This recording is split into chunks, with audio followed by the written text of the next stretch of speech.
Kala mo kung sino, no? Sabi pa niya, oh, sinabi ko, I'm declaring war on drugs. The city is against drugs.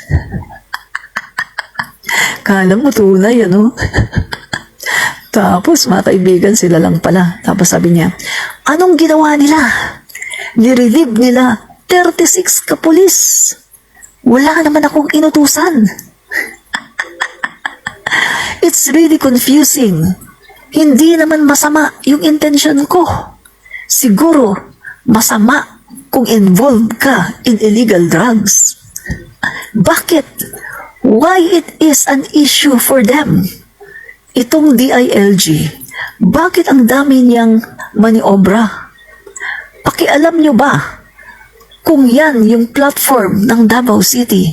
Ba? Ang yabang, mga kaibigan, ang yabang. Nang una sa lahat, mga kaibigan, no?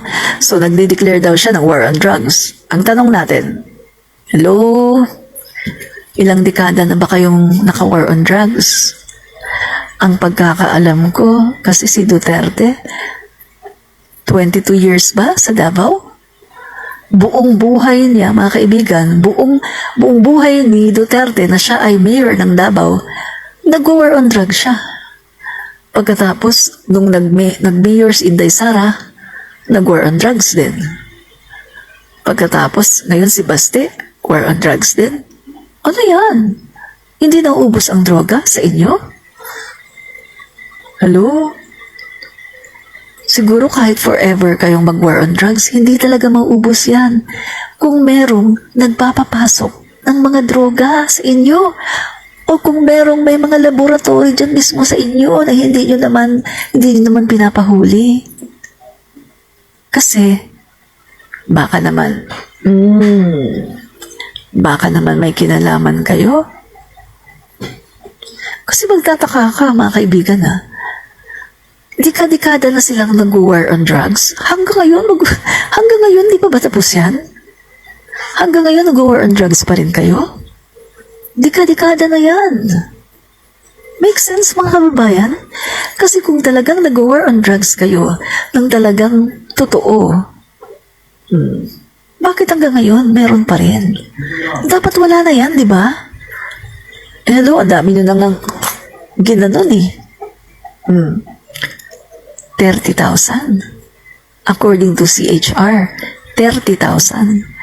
According naman to the report ng Office of the President, 20,233. 1 year only. Ang dami nang natsugi. Pagkatapos, ang dami pa rin drugs sa inyo. 37 employees ng Davao City. Diba? Nagpositibo. Oh. Tapos si Sara Duterte pa. Oh, nung mayor ng Davao, si Sara Duterte, yung kanyang, ano bang tawag doon? PR yata yun ni Sara Duterte. PR yata ni Sara. Diba? Sa isang raid doon sa beach, napasama yung PR ni Duterte, ni Sara, nahulihan din ng illegal substance. Oh, so mayroong history na ang Davao po talamak. At bakit talamak yan? Kasi kung talagang very serious yung ginagawa niyong war on drugs dyan sa Davao, dapat tapos na yan. Bakit parang hindi siya natatapos? Diba? Tapos kamukat-mukat mo, diba nagdeklara siya war on drugs, kinabukasan meron agad tumba. Pagkatapos magkano? Tingnan natin nakakahiya si Baste. Nakakahiya talaga, mga kaibigan. Kaya, dali tingnan natin yung war on drugs ni Baste. Alam niyo kung bakit siya nakakahiya, mga kaibigan? Kasi guys, yung mga nahuli kasi guys, napakaliit lang ng kanilang possession. Libo lang worth of illegal substance, pagkatapos ganun agad. Saan ka nakakita nun? 10,000, 4,000, tapos ganun agad? Diba? Samantalang kay PBBM, di ba mga kaibigan, tonelada, billion, tapos tonelada ang nahuli. Pero wala namang ganun, di ba? Ayan, 5 na ang patay. Baka kasi maano ako ni Facebook eh. Kasi si Facebook kasi, yung ganyan, yung mga salitang yan, ayaw niya yan eh, yung mga ganyan eh. 5 na ang, tsugi na lang, 5 na ang tsugi sa war on drugs ni Davao Mayor Basti. 5. Biro niyo mga kaibigan, pag-declare niya, tapos 5 kaagad, no? 5 kaagad, no? Tingnan natin ah. 7 na kaagad? Basahin natin. Baste Duterte, nagdeklara ng drug war. 7 todas. Ayan o. Baste Duterte, nagdeklara ng drug war. 7 todas. Yan. Ito'y sa loob lamang ng 3 araw na operasyon. Alam niyo ba mga guys, mabuti na lang inano ka agad siya eh. Parang sinaway agad siya na, uy, hindi pwede yan, huwag ganyan. Eh kung walang sumaway dito kay Baste, eh mga kaibigan, tuloy-tuloy yan. Pagkatapos kapag dinimanda, kapag sinampahan ng kaso na EJK, papalag. Ganyan ang ugali nila eh. Hindi sila naniniwala sa batas. Pero ang galing-galing nila magsabi na dapat daw alagaan ang Constitution. Hello, alagaan ang Constitution, di nga kayo naniniwala sa batas eh. Diba? Kasi kung naniniwala kayo sa batas, kayo dapat ang unang-una na nagkukumbinsi kinakibuloy na sumuko na sa otoridad at hayaan ang otoridad na nalitisin siya. Para nang sa ganon, ay pagtanggol niya sarili niya kung wala siyang kasalanan. Pero hindi nangyayari kasi nga ang mga Duterte mga kaibigan, hindi po sila naniniwala sa batas. Ang batas po, wala yan sa kanila. Diba? Mga guys, kita niyo naman yung sinasabi ni Duterte, mga kaibigan. Yung mga Supreme Court ruling, papel lang daw yan. Tingnan nyo ha, ito talaga mga guys, maniniwala talaga tayo na hindi talaga naniniwala ang mga Duterte sa batas. Kasi bakit sinasabi niya na yung mga Supreme Court ruling, papel lang daw? Diba doon sa kanyang yung kasama niya si Alvarez, doon sa presscon, doon niya sinabi yan. Yung mga mga Supreme Court ruling, papel lang yan. Diba? Hello, hindi po papel lang ang Supreme Court ruling. Yan po ay isang mabisa. Mabisa yan kasi Supreme Court ruling nga eh. Sino ba ang Supreme Court? Supreme Court is the highest court of the land. Supreme Court. So paano mo sasabihin na ang mga Supreme Court ruling ay walang bisa na papel lang? So doon pa lang mga kaibigan nagpapakita na ang mga Duterte ay hindi naniniwala sa batas. Pagkatapos ngayon, sasabi-sabi sila, dapat alagaan natin ang konstitusyon. Hello. Huwag kayong plastic. Sinasabi nyo lang yan dahil kay Kibuloy. Pero, ng mga panahon na ginagawa nyo yung mga extrajudicial killings, sinasabi nyo ba yan? Di ba ang mga tao sa ating Bill of Rights, meron tayong karapatan na dumaan ang lahat ng mga kahit kriminal pa yan, kahit masamang tao, due process. Kailangan dumaan lahat sa due process. Pero anong ginawa ni Duterte? Walang due process. Di ba mismo sa kanyang bibig, sinasabi niya, walang human rights. Wala yan. Kailangan daw, ganun daw kaagad. Pagkatapos ngayon, kay Kibuloy, kailangan may due process, kailangan may human rights. Hello? Diba? Kaya matatawa talaga tayo sa mga Duterte na to. Alam niyo mga kaibigan, ha? Saglit. Yan muna natin to. Bago ako dumaldal ng husto. Yan ako. Sabi dito, umabot na sa 7 drug personalities ang patay kasunod ng idineklarang drug war ni Davao City Mayor Sebastian Baste Duterte nitong Martes sa lungsod. Ito'y sa loob lamang ng 3 araw na operasyon. 3 araw lang 7 agad Sabado, Linggo, Martes. Makaraan naman noong Biyernes ay ideklara ni Mayor Baste ang drug war sa lungsod ng Davao.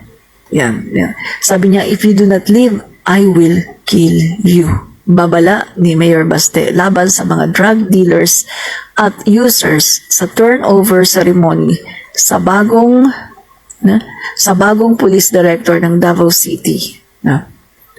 So, tingnan natin na-recover mula kay Pakibot ang 2 sachet ng shabu na nagkakahalaga ng 12,396 at isang caliber revolver.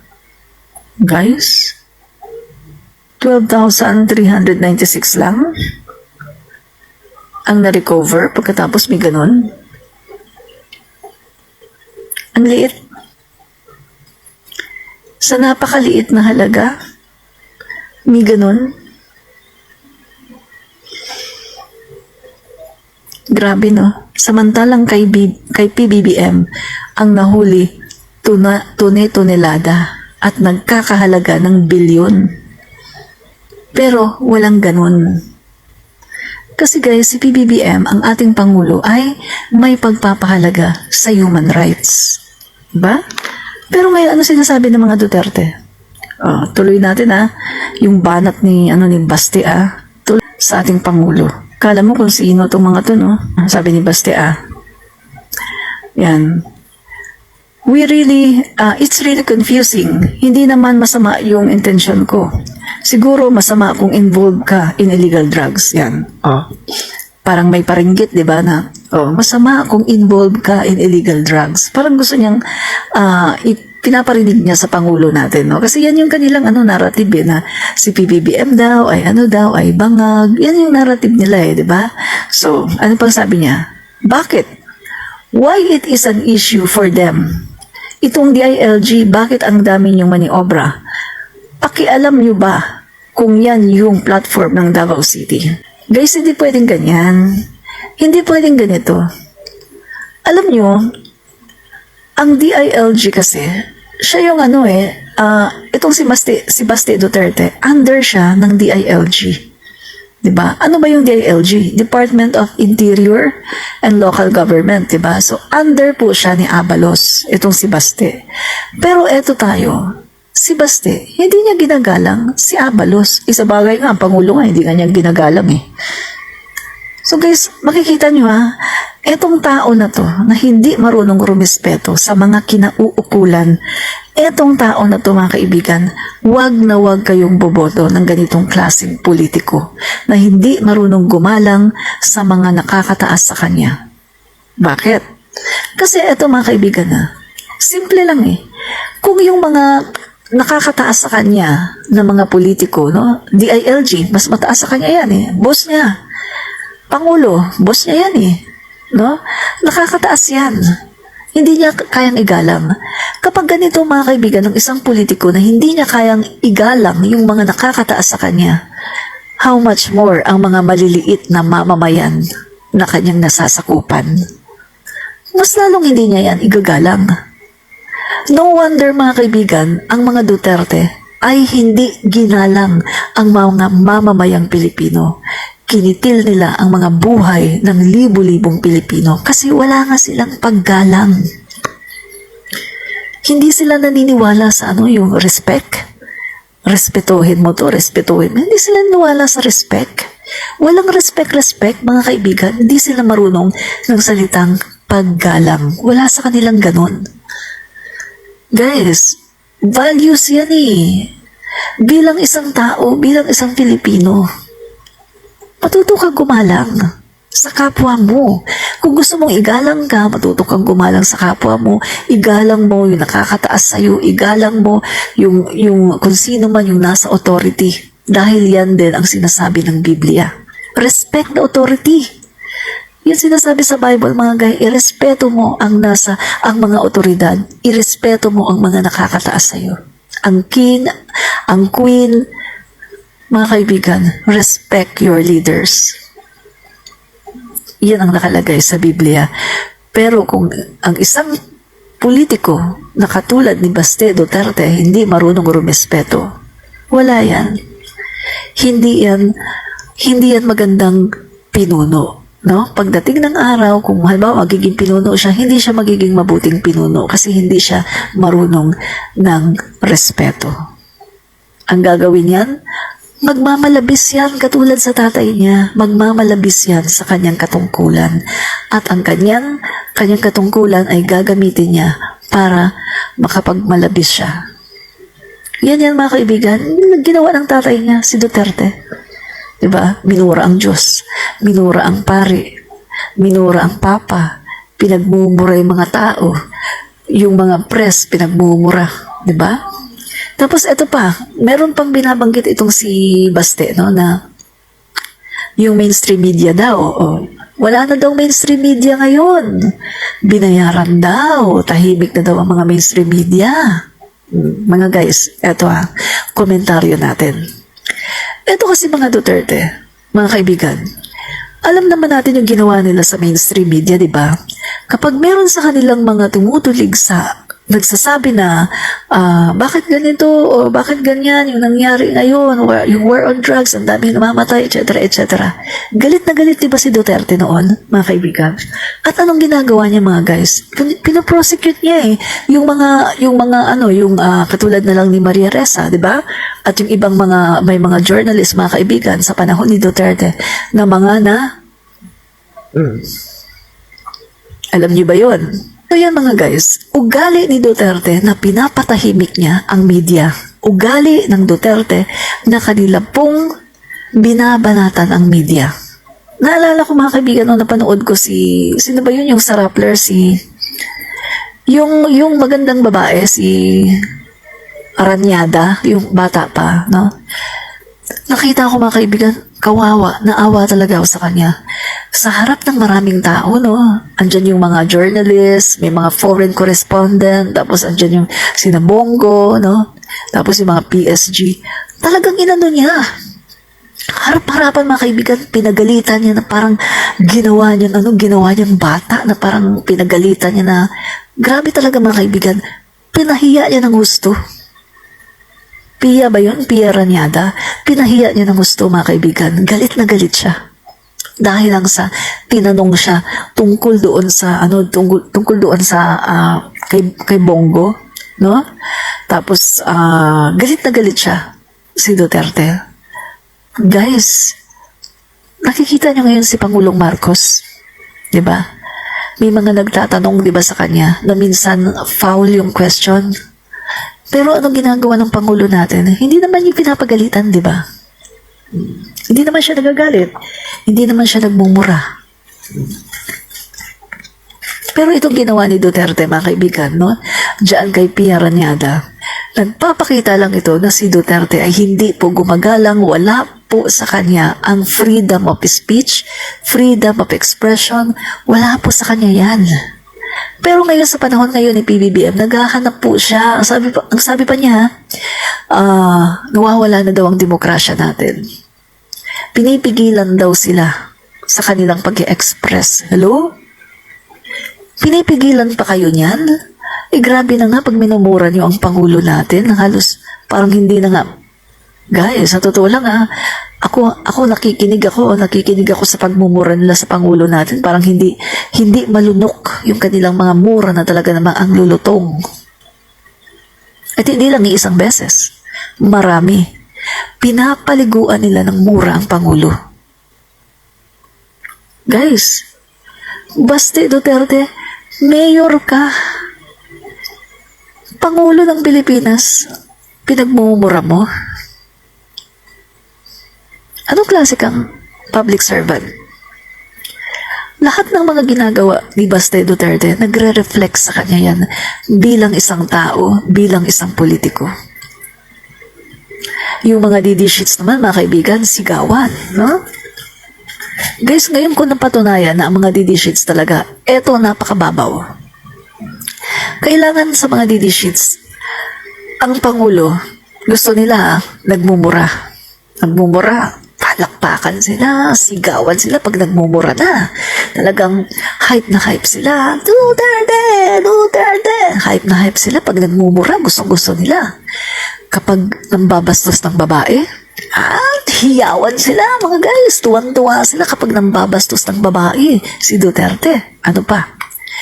Kapag nangbabastos at nambebembang ng mga journalist, tuwang-tuwa sila, mga guys. Grabe ang tuwa nila. Kapag nambebembang ng mga opposition, katulad ni Laila de Lima, tuwang-tuwa sila, mga guys. Yan ang mga DD sheets, di ba? Hindi yan ginagawa ng Pangulong Marcos kasi ang Pangulong Marcos natin, disente. Ba? Disente. Kaya ayaw nila kay PBBM kasi si PBBM po ay disente. Yun ang totoo. Ayaw po ng mga DD sheets ng disente na Pangulo. Ang gusto po nila barumbado, barbaric, at saka yung bastos. Palamura. Yan ang gusto ng mga DD sheets. Ba? Kapag bastos ka, kapag palamura ka, in na in ka sa kanila. Gusto ka nila. Pero kapag disente ka, itchapuera. Ganyan po ang mga DD sheets. Panoorin niyo yung Morali, di ba? Pag nagmura si Baste, Duterte, sigawan sila, hiyawan sila, mga guys, palakpakan sila. Diyan po nagkakaiba kasi ang mga Marcos loyalists and Marcos supporters, alam niyo kung ano yung nagpapasaya sa atin ng mga Marcos loyalists and Marcos supporters. Katulad ng pag nakikita natin ang Pangulo natin sa ibang bansa na pinapalakpakan siya kasi ang ganda ng sagot niya, ang ganda ng pananalita niya, very diplomat, talagang napakaganda, napakagaling, napakatalino. Doon tayo nagiging hyper, talagang pumapalakpak tayo, nagsisigawan tayo kasi maganda eh. Di ba? Maganda yung nakikita natin. Doon tayo natutuwa. Pero mga Duterte, pag nagmura, tuwang-tuwa na sila. Doon, yun ang pagkakaiba natin, di ba? Sa Duterte at saka sa mga Marcos loyalists and Marcos supporters, yun ang pagkakaiba natin sa Duterte dahil ang mga Duterte mababaw. Pag nagmura, tuwang-tuwa na sila. Pero tayo, natutuwa tayo kapag ang Pangulo natin ay nakikita natin na pinapalakpakan abroad dahil sa kanyang napakatalino, napakagaling na mga speeches. Pangalawa, ano pa yung nagpapasaya sa atin at nagpapahype sa atin? Kapag nakikita natin na yung mga ginagawa niya, mga proyekto niya, yung kanyang mga programa, yung mga ginagawa niya sa bagong Pilipinas, yan ang nagpapahype sa atin. Yung mga magagandang gawa ng ating Pangulo. Diba? Ano pa? Ano pa yung nagpapahype sa atin? Pag nakikita natin na yung Pangulo natin ang sipag-sipag, di ba? Nakikita natin ang sipag-sipag, ang dami niyang ginagawa sa isang araw, ang dami niyang events, ang dami niyang mga pinupuntahan na talaga namang dinadalaw niya yung ating mga kababayan, namimigay ng mga ayuda, ng mga financial assistance, etc., etc., namimigay ng mga lots, namimigay ng mga land titles sa mga magsasaka. Diyan tayo natutuwa, diyan tayo pumapalakpak, diyan tayo humihiyaw. So yan ang pagkakaiba natin sa mga DD sheets. Dahil ang mga DD sheets, magmura lang ang Pangulo nila, magmura. Tuwang-tuwa na sila. Mambastos ng babae, manghalik ng babae sa labi, tuwang-tuwa na sila doon. Para sa kanila, the best president yan. Pagbastos ka, manghahalik ka ng babae, the best president ka. Yan po ang requirements. Para maging Pangulo ka ng DD sheets, kailangan palamura, kailangan bastos ka, kailangan manyakol ka, no? Kailangan self-confess ka rin na nagpupulburon. At yung pulburon, yung Mary Jane, no? Pulburon na lang, no? Self-confess ka, kailangan na nagpupulburon at kailangan self-confess ka na manyak para maging qualified ka as President of the Philippines. Yan po ang qualification ng mga DD sheets sa kanilang Pangulo. Kailangan ganyan ang Pangulo nila. Pero tayo, hindi po. Gusto po natin disente. Gusto natin matalino. Gusto natin angat sa iba. Gusto natin mapagmahal sa mga Pilipino. Gusto natin pinagtatanggol ang West Philippine Sea. Gusto natin ipinaglalaban tayo. Yan po ang ating Pangulo, Bongbong Marcos. Na wala po sa kanilang Pangulo, Digong. Diba? So ano pa mga kaibigan? Alam niyo pala mga kaibigan, the boat is sinking kay Duterte mga kaibigan, sa mga Duterte camp. Kasi meron na namang isa mga kaibigan, yung Pangulo, no? Pangulo mga kaibigan, takil natin, saglit. Ayan pakita ko lang sa inyo. Yan. Duterte's ship is sinking. Pepito Alvarez resigns as PDP President. June 18, 2024. So bago lang ito mga kaibigan, The Partido Democratico Filipino PDP of former President Rodrigo Duterte has suffered another major blow ahead of the 2025 elections with the resignation of Palawan Representative Jose Pepito Alvarez as the party president. Guys, nabubuksan na ang mga mata at isipan ng mga miyembro at mga opisyales ng PDP Laban. Nakikita na nila ngayon kung gaano ka-toxic ang mga alam niyo na, di ba? Kasi guys kayo ba naman yung makikita mo PDP Laban, dinadala ng mga Duterte yung PDP Laban. Pagkatapos eto ginagawa nila, rally ng rally, tapos mura ng mura, minumura ang Pangulo. Biruin mo, imagine, Pangulo ng Pilipinas, minumura ng isang mayor lang. Pangulo ng Pilipinas. Imagine. Guys, tabu yan sa akin. Tabu talaga yan. Mayor ka lang. Pangulo ng Pilipinas, minumura mo. Guys, kung sa ibang bansa yan, wala na ngayon yan. Kulong yan. Kulong yan siya. Kita nyo sa ibang bansa mga guys bawal siraan ang leader ng bansa, lalong-lalo na ang Pangulo. Bawal banggitin kahit sa any conversation na kayo ay naninira sa Pangulo. Bawal yan. Bawal mga guys. Pwede kayong mag-usap tungkol sa leader ng inyong bansa, pero kailangan positive. Pero kapag narinig kayo na nag-uusap kayo about sa leader ng inyong bansa na meron kayong mga masasamang sinabi, mananagot kayo sa batas. Pero tayo dito mga guys, sumobra ang demokrasya natin. Ang Pangulo natin, imagine Pangulo natin, leader ng bansa, nire-represent niya ang 111 million Filipinos. Lalong-lalo na kapag umaalis siya ng bansa, nire-represent niya tayo. Pagkatapos minumura lang siya ni Baste. Sabi ko nga sa inyo minura siya ng isang adik, ng isang bangag. Minumura ng isang bangag na yan. Na first year college lang, minura niya ang Pangulo natin na nakaapak ng Oxford University at nagkaroon pa ng special diploma. At kuidao, naging vice governor pa, naging governor pa, naging congressman, naging senador pa ng Pilipinas, nanalo pa as Vice President of the Philippines, hindi lang napaupo.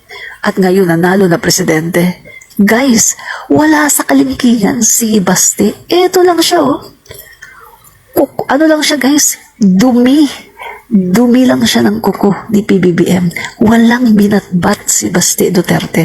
Dumi lang siya ng kuko ng ating Pangulo. Para lang siyang isang langaw na pitikin mo lang. Cory Aquino, no? O gamitin ko yung sinabi ni Cory Aquino. Para lang siyang langaw mga guys na pipitikin mo lang yan. Si Baste. Wala yan Bobo pa. Bobo. Walang utak si Baste Duterte. Ano lang ang meron kay Baste Duterte? Magaling lang siya magmura. Magaling lang siya manlait, mag-backbite. Pero kapag harap-harapan, wala na. Diba? Yun lang yung mga guys, no? Kaya, sila po ay nakakarma. Iniiwanan na sila ng kanilang mga members, no? So another na naman mga kaibigan, president pa mismo ng PDP Laban ay umalis, no? Umalis na po. So I think this year din mga guys, no, 60 lahat mga guys, 60 lahat ng members, no, sa Negros, no, Negros na member po ng PDP Laban na nagsialisan, nag-resign. 60 yun. So, mga kaibigan, malamang sa malamang, ang matitira na lang dito, yung mga matitibay, sina Bongo, sina Robin Padilla, sina Bato de la Rosa, sina Tolentino, yan na lang ang matitira dyan. Malamang, no? So, ano pang sinabi ni Baste? Sabi ni Baste. Sabi pa niya dito, So, ano daw ang pakialam, no? Pakialam niyo ba kung yan ang platform ng Davao City? Hindi mo pwedeng sabihin yan, Baste, kasi dapat kang magpasakop sa DILG. No? Kasi ang DILG ang nag-overseer sa lahat ng mga mayors. So, dapat kang magpasakop sa nakakataas sa'yo. Hindi pwedeng ganyan. Kasi kung ang lahat ng mga mindset ng mga mayors or ng kahit sinong mga leader, no? Or kahit sinong politiko, kung ganyan ang magiging mindset, hindi sila marunong sumunod sa nakakataas sa kanila, magiging magulo po ang Pilipinas. Wala po tayong order. Magiging magulo po tayo. At alam naman natin na kapag wala pong order, kapag yung mga politiko o mga tao hindi marunong sumunod sa otoridad, alam natin kung anong resulta. Gulo. Magiging magulo po tayo dito. Guys, hindi po nagsiset si Basti Duterte ng good example. Bad example po yan mga guys. Yung ginagawa po ni Basti Duterte ay isang napakasamang bagay. Bad example. No? Kaya hindi po talaga siya pwede na maging yung tumaas pa. Mayor nga Hindi siya pwede maging mayor guys. Hindi talaga pwede. Naging mayor lang siya dahil dala-dala niya ang pangalang Duterte. Yun lang yun. But at the top of his family name, he is nothing. Nothing. He is nothing. Wala po siyang maaabot, mga guys. Real talk lang tayo dito. Wala pong maaabot si Basti Duterte. Kung hindi po Duterte ang kanyang apelyido, wala siyang maaabot. Hindi siya magiging mayor. Sa totoo lang, isa lang siyang tambay sa kanto na adis-adis. Yun lang yun. Tambay sa kanto. Yun lang. Hindi siya magiging mayor. Pasalamat lang siya. At ang naging tatay niya ay isang Duterte. Kaya siya naging mayor. Same with Sara. Hindi naman magiging mayor si Sara At lalong hindi siya magiging Vice President of the Philippines. Naging mayor siya dahil sa tatay niya. At naging Vice President of the Philippines siya dahil nagkaroon siya ng pribilehiyo na tumakbo as Vice President dahil tatay niya ang isang Duterte. At nakipartner siya kay PBBM. At dahil sa kasikatan ng ating Pangulo, Bongbong Marcos, nadamay si Sara Duterte. Dahil ibinoto siya ng 31 million na mga pro-Marcos. Guys, kung hindi dahil sa atin, hindi mananalo si Sara. Real talk lang. 31 million boto yan ng Marcos loyalists and Marcos supporters. 31 million. At bumoto rin tayo kay Sara Duterte dahil sinabi ni PBBM na iboto natin siya.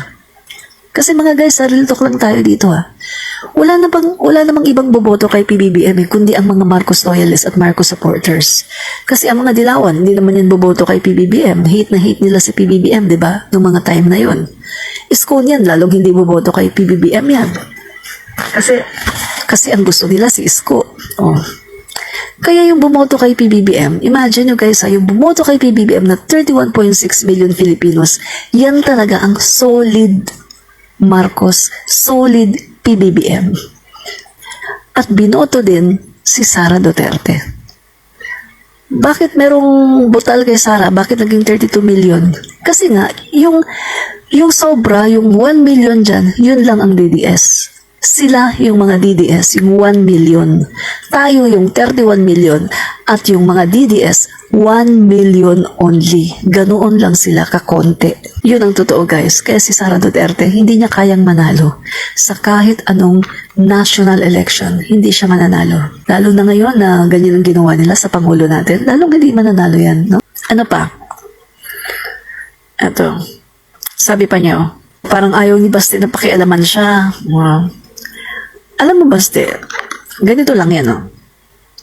Magpasalamat ka, pasalamat ka na sinaway ka tungkol sa war on drugs mo. Kasi alam mo kung bakit? Kung sakaling hinayaan ka lang na ganyan, tapos tuloy-tuloy yung mga pagpatay, ikaw din masasali ka rin sa ICC.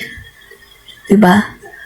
Kasi si Duterte, si Bato, si Sara, kasama yan eh. Ngayon, kung si Baste ay hindi sinaway at nagtuloy-tuloy ang EJK sa Davao, kasama din siya sa ICC. Diba? So magpasalamat si Baste at siya ay kinall out doon sa kanyang war on drugs. Kasi unang-una sa lahat, iba na ang Pangulo ngayon, hindi na Duterte.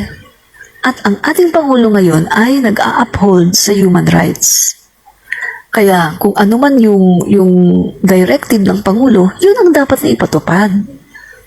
At hindi yun maintindihan ni Basti eh. Ang akala niya pinakikialaman siya. Dapat kung ano yung direktiba ng Pangulo natin, kung ano yung gusto ng Pangulo natin na mangyari sa war on drugs, dapat ang mga mayor ay sumunod. Mayor ka lang. Pangulo ng Pilipinas, ang commander-in-chief. Pero bakit ayaw mong sundin? Diba? So ano pa? Sabi pa niya, ayaw talaga namin ng droga. What? So, does it mean you are supporting illegal drugs? Are you sure ayaw niyo ng droga? Kaya naman pala 37 employees ng Davao City nagpositibo sa drugs kasi ayaw niyo ng droga. Magpa-ano ka kaya? Magpa-drug test para magkaalaman. Pa-drug test ka, Basti. Para magkaalaman tayo. Ba? Nagpapadrug test ka sa mga empleyado tapos ikaw ayaw mo, pa-drug test ka din. Ano, antayin mo pa na na mawala na yung epekto saka ka magpapadrug test? Pa-drug test ka. Ano pa guys? Okay.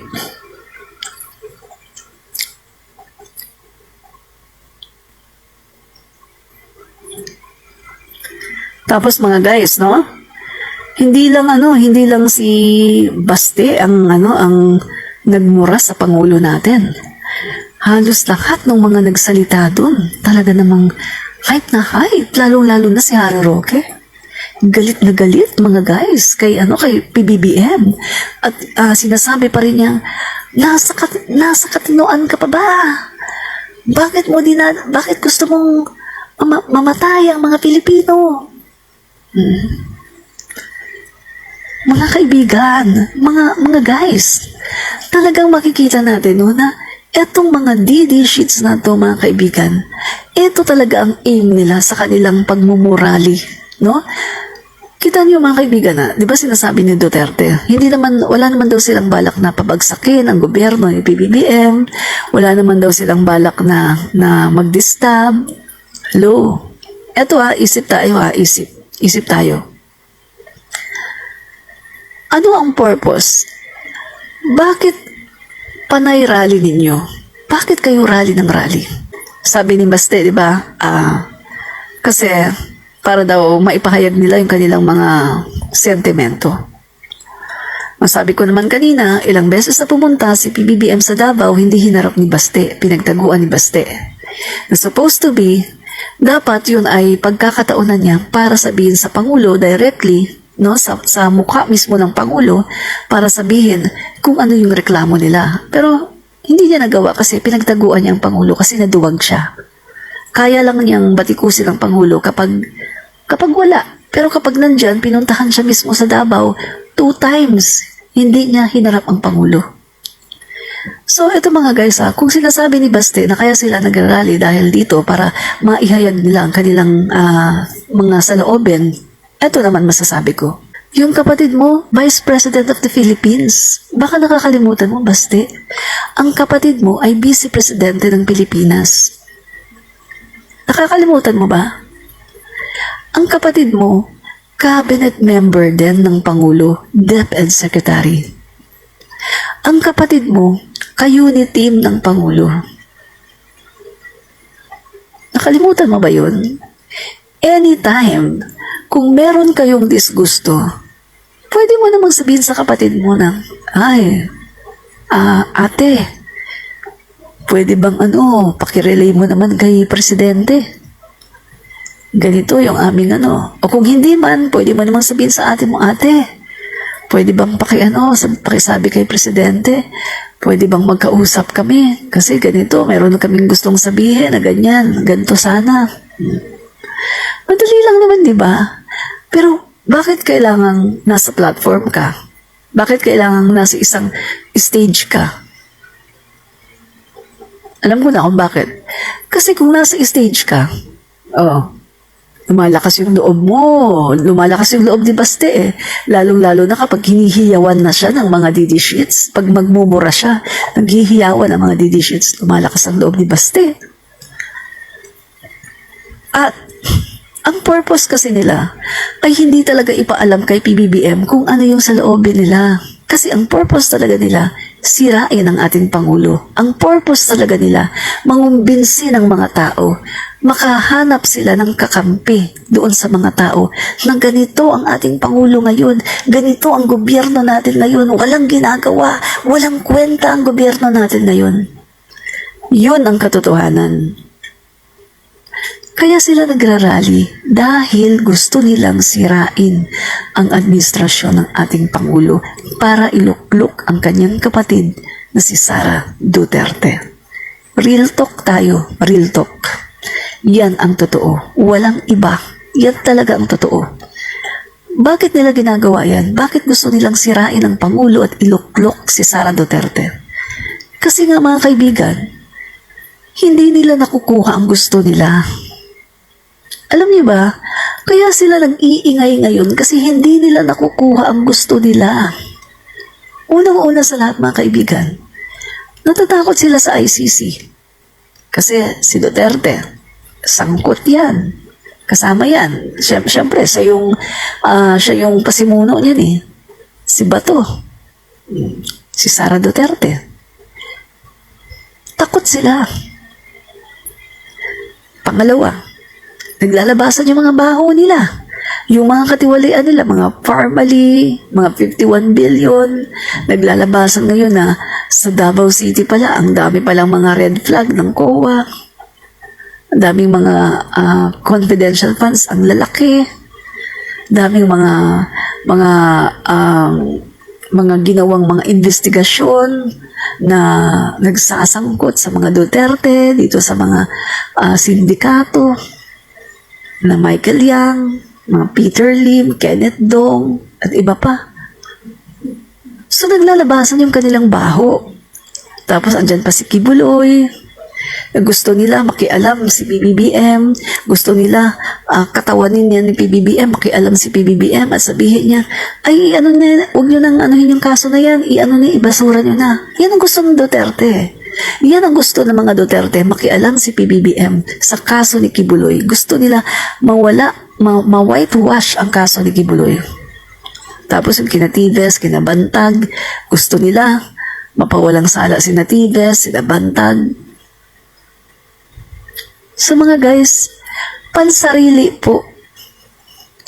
Kaya nag-iingay ngayon ang mga Duterte para sa kanilang pansariling kapakanan. Yun po mga kaibigan, huwag na tayong maglokohan dito. Huwag na tayong magplastikan mga Duterte. Kaya kayo nag-iingay ngayon, hindi dahil sa mahal ninyo ang Pilipinas, hindi dahil sa mahal yung taong bayan, kundi dahil gusto nyong makasurvive, dahil nakikita nyo na naglalabasan na ang mga baho ninyo at gusto nyong i-reverse ang sitwasyon. Kasi nga naman, kapag napatalsik na naman ang ating Pangulo, si Sara Duterte ang makakaupo sa pwesto. So lahat ng nangyayari ngayon, marireverse yan. Mahahawakan ninyo ang sitwasyon. Kukontrolin nyo na naman ang sitwasyon. Ayun, di ba, sinasabi nyo, pinapakalat nyo, diktador. Pero kung titingnan natin, mga kaibigan, sino ba ang diktador at sino ba ang adik? Di ba kayo, mga bangag? Tatay nyo si Duterte self-confess, fentanyl addict at Mary Jane user. At sino din ba ang diktador? Di ba si Duterte? Diktador si Duterte. Kung ano ang gusto niyang gawin, ginagawa niya. Walang due process. Walang human rights. Tapos ito pa ang nakakatawa, mga kaibigan, ang sinasabi nila. Wala na ngayon, bulok na yung sistema ng ating justice ngayon. Kasi dahil kay Kibuloy, no? So, yan yung pinapakalat nila ngayon dahil nga kay Kibuloy, wala na daw sistema ngayon. Yung ating justice system, wala na daw. Talaga ba? So, bulok na pala ang justice system natin ngayon. So wala na pala. Alam niyo ba? Baka nakakalimutan ng mga Duterte na kapag sinabi mong bulok na ang justice system natin at hindi na gumagana, yan na. Yan ang dahilan para papasok na rito ang ICC. Kasi diba, ang ICC to the rescue yan eh. Kapag ang isang justice system ng isang bansa ay bulok na at hindi na gumagana, andyan ang ICC. Yan ang matibay na dahilan para ang ICC ay pumasok sa ating bansa kapag hindi na kaya ng gobyerno na ipatupad ang justice, na mag-serve ng justice sa mga tao na na-o-oppress. Diba? Yan na ang dahilan para makapasok na dito ang ICC. So, bulok na pala ang sistema ng justice system natin, hindi na pala patas. So, ICC, punta na kayo dito kasi bulok na eh. Bulok na ang justice system namin. Punta na kayo dito. Diba? Bobo ang mga didishits. Bobo, walang utak, hindi nag-iisip. Diba? Bobo sila guys. Walang utak. Hindi talaga sila nag-iisip. Diba?